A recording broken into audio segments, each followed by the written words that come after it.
उत्तर प्रदेश में सीएम योगी का हमला, भारत शरीयत से नहीं संविधान से चलेगा। इंडी गठबंधन सत्ता में आया तो लौट जाएगा माफिया गुंडा राज। जी हां, यूपी के देवरिया जिले के पथदेवा विधानसभा क्षेत्र के नवतप्पी इंटर कॉलेज के रामपुरगढ़ के मैदान में भाजपा प्रत्याशी शशांक मणि त्रिपाठी के समर्थन में चुनावी जनसभा को संबोधित करते हुए योगी आदित्यनाथ ने कहा कि हमने माफियाओं का राम नाम सत्य किया है। इस चुनाव में एक तरफ राम भक्तों की टीम है तो वहीं दूसरी तरफ राम भक्तों पर गोलियां चलाने वालों का गठबंधन। अब ये आपको तय करना है कि किसकी सरकार बनाएंगे। साथ ही उन्होंने कहा कि यदि इंडिया गठबंधन सत्ता में आया तो फिर से माफिया व गुंडा राज लौट आएगा।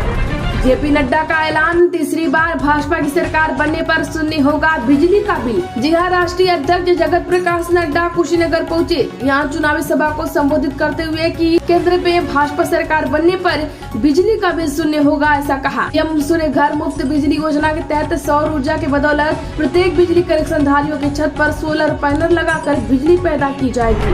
उत्तर प्रदेश में चंद्रशेखर की जनसभा से पहले स्वामी प्रसाद मौर्य के ऑफिस में तोड़फोड़, फर्नीचर और केबिन के शीशे को किया गया क्षतिग्रस्त। जी हां, कुशीनगर जिले के कसैया नगर स्थित पडरौना रोड पर बने राष्ट्रीय शोषित समाज पार्टी कार्यालय पर देर रात उपद्रवियों ने तोड़फोड़ की। गाड़ी के शीशे के अलावा कार्यालय के फर्नीचर भी तोड़ डाले। ऑफिस में तोड़फोड़ करने का आरोप स्वामी प्रसाद मौर्य ने भाजपा पर लगाया।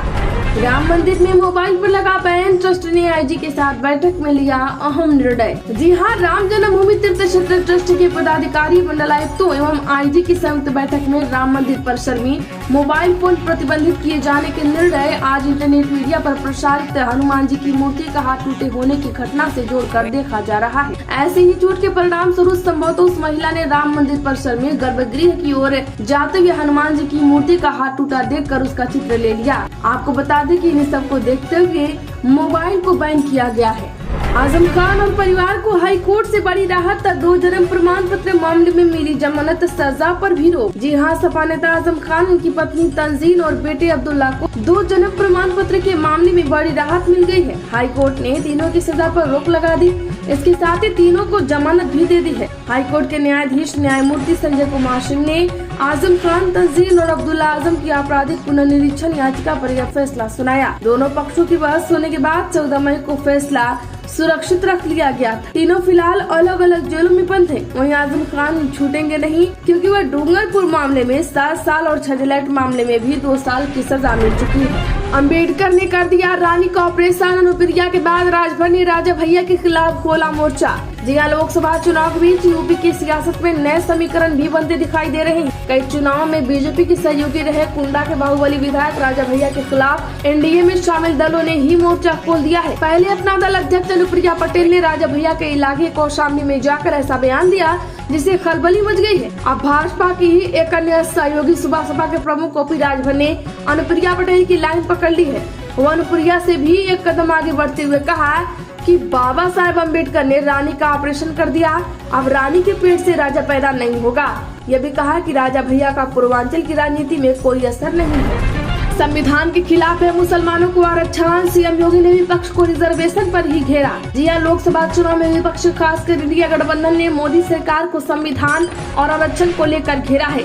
लगातार सरकार पर हमले कर रहे हैं। विपक्ष के हमले का जवाब उन्हीं के अंदाज में यूपी के मुख्यमंत्री योगी आदित्यनाथ ने महाराजगंज में दिया। सीएम योगी ने कहा कि आरक्षण को लेकर हल्ला मचाने वाले विपक्षी दलों ने गठबंधन ने संविधान के साथ सबसे ज्यादा खिलवाड़ किया है और देश को नुकसान पहुंचाया। कांग्रेस ने सत्ता के लिए पहले देश का विभाजन किया, फिर देश की सामाजिक ताने बाने को छिन्न भिन्न कर दिया। उत्तर प्रदेश में बिजली मीटर से छेड़छाड़ मिली तो एमडी का अधिकारियों को यह निर्देश, जानिए क्या क्या होगा। जी हां, बिजली मीटरों से छेड़छाड़ के मामले में कोई नई बात नहीं है। इसको लेकर समय समय पर जांच में टेम्पर्ड मीटर केस में भी मिले और कार्रवाई भी हुई।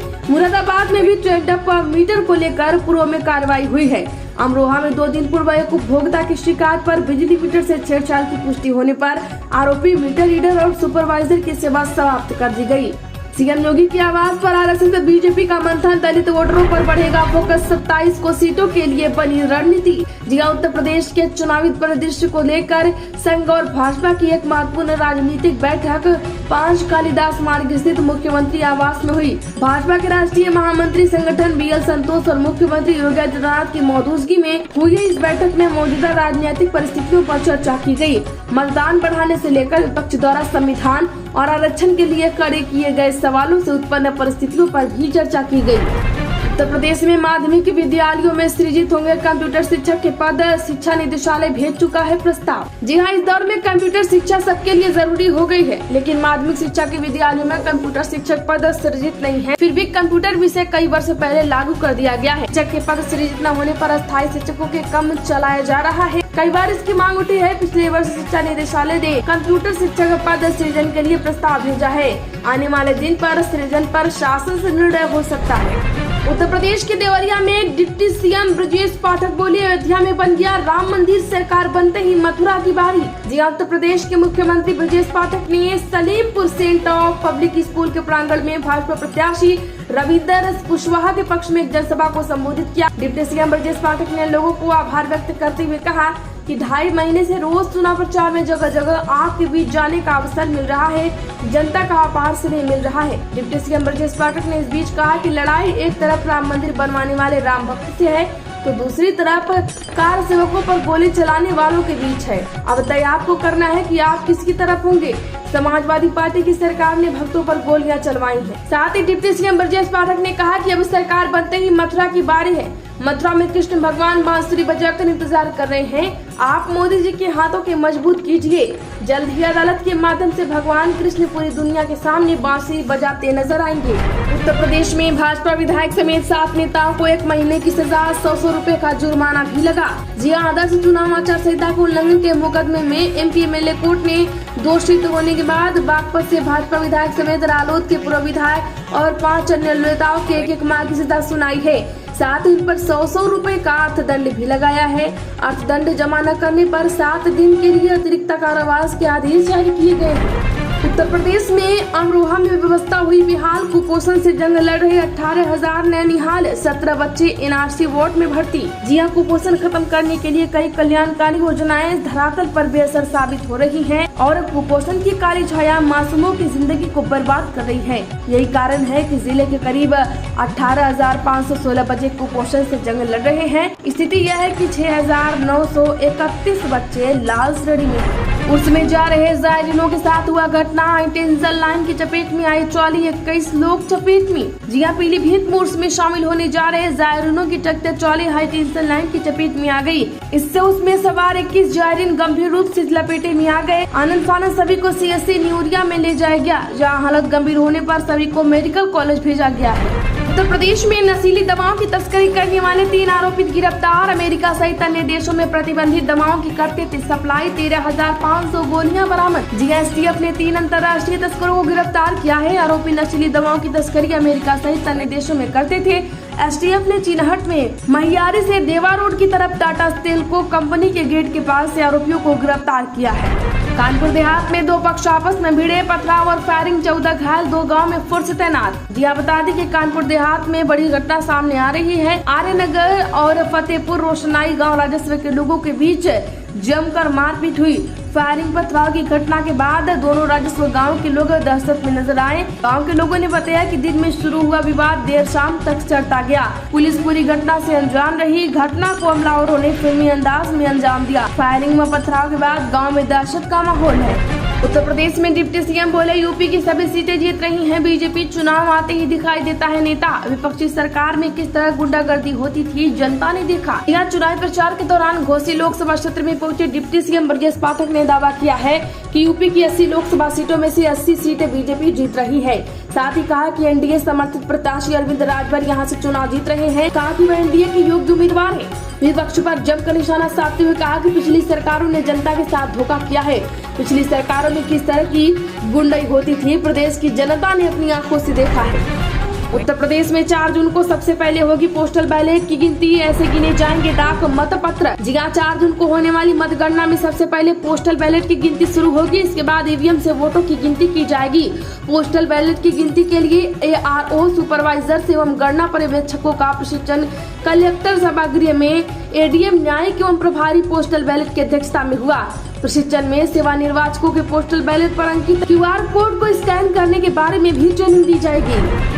किर्गिस्तान बवाल में फंसे यूपी के छात्र सोशल मीडिया पर बयां किया दर्द, मदद की लगाई गुहार। जी हां, किर्गिस्तान में बवाल के बीच इटावा के 5 छात्र वहां फंस गए हैं।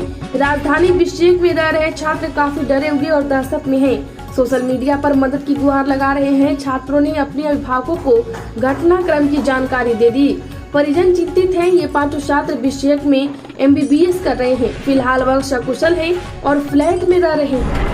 विपक्षियों को नहीं मानता दुश्मन, उन्हें भी चाहता हूँ सिखाना। छठे चरण की वोटिंग से ठीक पहले बोले PM मोदी। जी हाँ, प्रधानमंत्री नरेंद्र मोदी ने छठे चरण की वोटिंग से ठीक पहले NDTV को दिए एक इंटरव्यू में कहा कि वह राजनीतिक विपक्षियों को दुश्मन नहीं मानते, बल्कि वह उनसे भी कुछ सीखना चाहते हैं और मिलकर काम करने की भावना में विश्वास रखते हैं। प्रधानमंत्री ने कहा कि वह किसी को कम करके भी नहीं आंकते। उन्होंने कहा कि विपक्षी दलों ने ही 60 से 70 साल तक देश पर शासन किया है, इसलिए उनके जो अच्छे काम रहे उनसे आज भी सीखना है। छठे फेज की 14 सीटों में छापर कड़ी फाइट। आजमगढ़ में सपा सेफ, जौनपुर में धनंजय फैक्टर के बावजूद टफ लाइन। जी हाँ, पूर्वांचल में छठे फेज की चुनावी की 14 सीटें हैं। इन पर हवा का रुख देखें तो 6 सीटों पर भाजपा को इंडी गठबंधन से कड़ी टक्कर मिल रही है। 5 सीटों पर भाजपा बढ़त में है। 3 सीटों पर सपा सेफ दिख रही है। ये सीटें हैं आजमगढ़, मछली शहर और डुमरियागंज। आपको बता दें कि सबसे टफ फाइट आजमगढ़ और जौनपुर सीटों पर दिख रही है। यादव परिवार की परंपरागत सीट आजमगढ़ बचाने का चैलेंज अखिलेश के सामने है। गुड्डू जमानी को MLC बनाकर उन्होंने मुस्लिम वोटर्स को एकजुट कर लिया है। उत्तर प्रदेश के लखनऊ में हाउस टैक्स सुधार के लिए नगर निगम में कैंप। 233 लोगों की समस्याएं कैंप में सुनी गयी। जी हाँ, GIS समाधान दिवस पर 233 संपत्तियों का निर्धारण किया गया है। इससे सबसे ज्यादा शिकायत जोन 3 और 7 में आई है।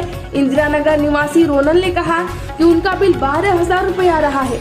अब वह बिल कम होकर 4200 रुपए का हो गया है।